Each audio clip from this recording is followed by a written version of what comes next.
வணக்கம். நீங்கள் இணைந்திருப்பது உதயன் டிஜிட்டல் வலையொலியின் பிரதான செய்திகளுடன். செய்தி தொகுப்பு உதயன் டிஜிட்டல் செய்தி பிரிவு. செய்திகளுடன் இணைந்திருக்கும் நான் லிஷா தரணீஸ்வரன். ஜனாதிபதி அனுரகுமார திசாநாயக்கவின் யாழ் வருகையும் அதன்போது அவர் ஆற்றிய உரையும் வடக்கில் உள்ள மீனவர்கள் பிரச்சினை தொடர்பாகவும் இந்திய மீனவர்களுடனான பிரச்சினை தொடர்பாகவும் பேசிவிட்டு சென்றுள்ளார் என யாழ் வடமராட்சி ஊடக இல்லத்தில் நேற்றைய தினம் இடம்பெற்ற ஊடக சந்திப்பின் போது வடமாகாண கடற்றொழிலாளர் இணையத்தின் ஊடக பேச்சாளர் அன்னராசா தெரிவித்துள்ளார். இது தொடர்பில் அவர் மேலும் தெரிவிக்கையில், இது எமக்கு கவலை அளிக்கின்றது. தேர்தலுக்கு முன் உங்களது கட்சி மீனவர்களது பிரச்சினை தொடர்பில் அதிகமாக பேசியது. ஆனால் யாழில் வந்து இந்திய மீனவர்களது பிரச்சினை மாத்திரமே உள்ளது போல பேசிவிட்டு சென்றுள்ளீர்கள். எங்குள்ள உள்ளூர் மீன்பிடியில் பல சட்டவிரோத தடை செய்யப்பட்ட தொழில்கள் நடைமுறையில் உள்ளது. அதனை தீர்ப்பதாக தேர்தலின் முன் பேசினீர்கள். ஜனாதிபதியாகிய பின் உங்களது நிலைப்பாடு வேறாக உள்ளது. தடை செய்யப்பட்ட தொழில்களால் கடல் மாசடைந்து போகின்றது. இது பற்றி பேச மறுப்பது ஏன்? இந்திய மீனவர்களின் பிரச்சினை மட்டுமே இருப்பதாக காட்டி சீனாவிடம் இருந்து உதவிகளை பெறுவதே உங்கள் நோக்கமாக உள்ளது போல் நாம் சந்தேகிக்கின்றோம் என்றார். எதிர்வரும் 25 மற்றும் 27ஆம் திகதிகளில் இறக்குமதி செய்யப்படும் வாகனங்களை தாங்கிய கப்பல் ஒன்று இலங்கையை வந்தடையும் என இலங்கை வாகன இறக்குமதியாளர்கள் சங்கம் தெரிவித்துள்ளது. எதிர்வரும் மார்ச் மாதத்தின் நடுப்பகுதியில் சகல வாகனங்களும் நாட்டுக்கு இறக்குமதி செய்யப்படும் என சங்கத்தின் தலைவர் பிரசாத் மானகே தெரிவித்துள்ளார். குறைந்த விலையில் விற்பனை செய்யப்படும் வாகனம் ஒன்றின் விலை 55 லட்சம் முதல் 60 லட்சம் ரூபாய்க்கு இடைப்பட்ட விலையில் காணப்படும் எனவும், கடந்த நாட்களில் வாகன இறக்குமதிக்கான கடன் கடிதங்கள் விடுவிக்கப்பட்ட நிலையில் எதிர்வரும் 2 அல்லது 3 வாரங்களின் பின்னர் தொடர்ச்சியாக வாகனங்களை கொண்டு வர முடியும். எனவே அதுவரையில் முன்பணம் செலுத்தி மோசடியாளர்களிடம் ஏமாற வேண்டாம் என நுகர்வோரிடம் கோருவதாகவும் இலங்கை வாகன இறக்குமதியாளர்கள் சங்கத்தின் தலைவர் பிரசாத் மானகே தெரிவித்துள்ளார்.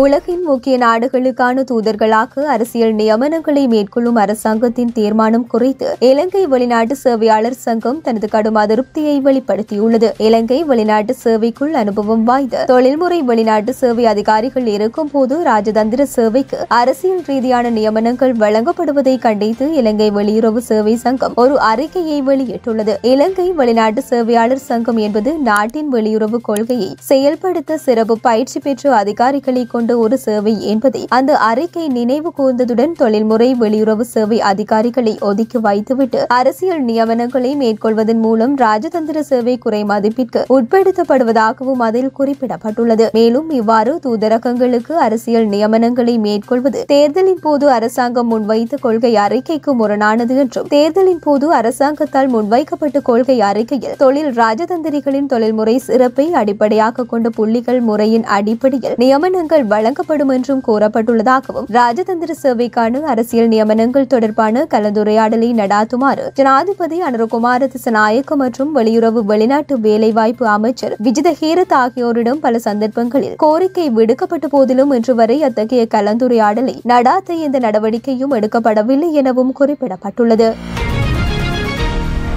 போலீஸ் விசேட அதிரடிப்படையின் கட்டளை அதிகாரியாக பணியாற்றிய சிரேஷ்ட பிரதி போலீஸ் மா அதிபர் சட்டத்தரணி வருண ஜெயசுந்தர உட்பட பல சிரேஷ்ட போலீஸ் அதிகாரிகள் இடமாற்றம் செய்யப்பட்டுள்ளனர். அவர்களில் சிரேஷ்ட பிரதி போலீஸ் மா அதிபர்கள் மற்றும் பிரதி போலீஸ் மா அதிபர்களும் உள்ளடங்குவதாக தெரிவிக்கப்படுகின்றது. தேசிய போலீஸ் ஆணைக்குழுவின் அனுமதிக்கு அமைய இந்த இடமாற்றங்கள் எதிர்வரும் 12ஆம் தேதி முதல் செயல்படுத்தப்பட உள்ளதாகவும், போலீஸ் நிலைய பொறுப்பு அதிகாரிகள் சிலருக்கும் இடமாற்றம் வழங்கப்பட உள்ளதாகவும் தெரிவிக்கப்படுகின்றது. மேலும் இதன்போது வழங்கப்படும் இடமாற்றங்களுக்கு அமைய போலீஸ் நிலைய பொறுப்பு அதிகாரிகள் தங்கள் வழமையான பணிகளுக்கு திரும்ப வேண்டும் என்றும் தீர்மானிக்கப்பட்டுள்ளதாகவும் தெரிவிக்கப்பட்டுள்ளது.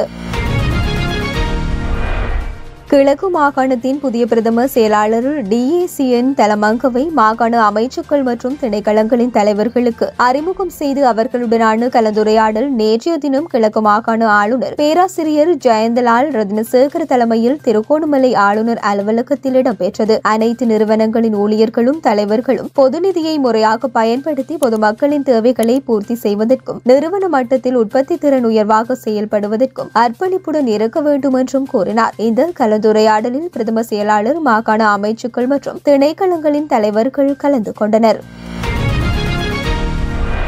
இலங்கை தமிழரசு கட்சியின் காலமான பெருந்தலைவர் மாவை சேனாதிராஜாவின் குடும்பத்தினரிடம் போலீசார் விசாரணைகளை மேற்கொண்ட விடயம் பரபரப்பை ஏற்படுத்தியுள்ளது. மறைந்த மாவை சேனாதிராஜாவின் இறுதிச் சடங்குகள் கடந்த ஞாயிற்றுக்கிழமை இடம்பெற்றது. அவரின் புகழுடல் தகனம் செய்யப்பட்டு தச்சன்காடு இந்து மயானத்தில் மாவையின் மரணத்துக்கு காரணமான தமிழரசு கட்சியின் துரோகிகள் எனும் தலைப்பிடப்பட்ட பதாகை காட்சிப்படுத்தப்பட்டிருந்தது. அந்த பதாகையில் சுமந்திரன், செயோன், பீட்டர் இளஞ்செழியன், சாணக்கியன், ரஞ்சினி, கலையரசன், சத்தியலிங்கம், சயந்தன், குலநாயகம், துரை ராயசிங்கம், சாந்தி ஸ்ரீஸ்கந்தராசா, கமலேஸ்வரன், ரத்னவேல், கண்ணதாசன், CVK சிவஞானம், பரஞ்சோதி செல்வராசா ஆகியோரின் பெயர்கள் இருந்தன. இந்த பதாகை காட்சிப்படுத்தப்பட்டமையால் தனக்கு உயிர் அச்சுறுத்தல் ஏற்பட்டுள்ளதாகவும் அதனால் தான் தன்னால் இறுதிச் சடங்கில் கலந்து கொள்ள முடியாமல் போனதாகவும் தமிழரசு கட்சியின் பதில் தலைவர் CVK சிவஞானத்தால் முறைப்பாடு வழங்கப்பட்டிருந்தது. இந்த முறைப்பாட்டின் மீதான விசாரணைகளை மாவை சேனாதிராஜாவின் குடும்பத்தினரிடம் முன்னெடுக்கப்பட்டன என்று தெரிவிக்கப்படுகின்றது.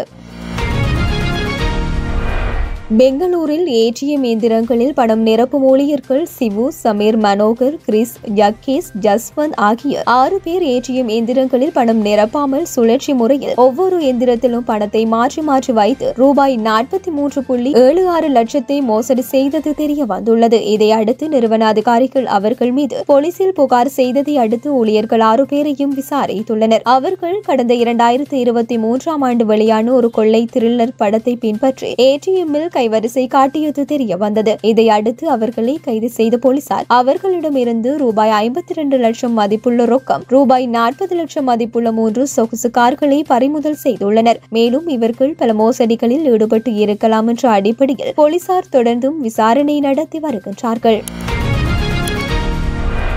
தென் அமெரிக்க நாடுகளில் ஒன்றான பிரேசிலில் சாவ் பாலோ என்ற நகரில் இருந்து நேற்று சிறிய ரக விமானம் புறப்பட்டது. அந்த விமானத்தில் விமானி, விமான உரிமையாளர் என 2 பேர் பயணம் செய்துள்ளனர். விமானம் புறப்பட்ட சில நிமிடங்களில் விமானியின் கட்டுப்பாட்டை இழந்து திடீரென சாலையில் மோதியது. இந்த விபத்தில் 2 பேர் உயிரிழந்துள்ளனர். தகவல் அறிந்து விரைந்து வந்த அதிகாரிகள் விபத்து குறித்து விசாரணை நடத்தி வருகின்றனர். விமான விபத்து தொடர்பான காட்சிகள் சமூக வலைதளத்தில் வெளியாகி பெரும் அதிர்வலைகளை ஏற்படுத்தியுள்ளது.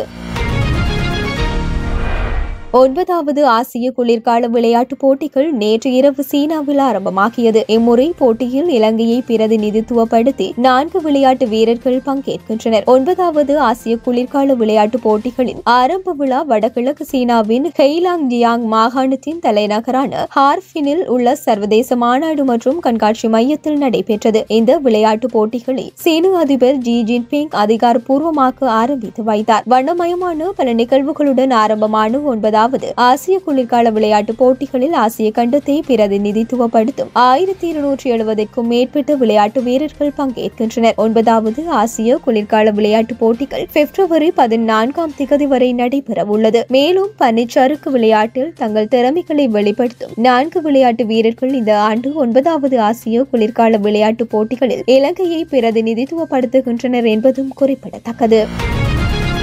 இத்துடன் உதயன் டிஜிட்டல் வலையொலியின் பிரதான செய்திகள் நிறைவடைகின்றன. தொடர்ந்தும் செய்திகளை உடனுக்குடன் அறிந்து கொள்ள எமது உதயன் டிஜிட்டல் வலையொலி பக்கத்துடன் இணைந்திருங்கள். வணக்கம்.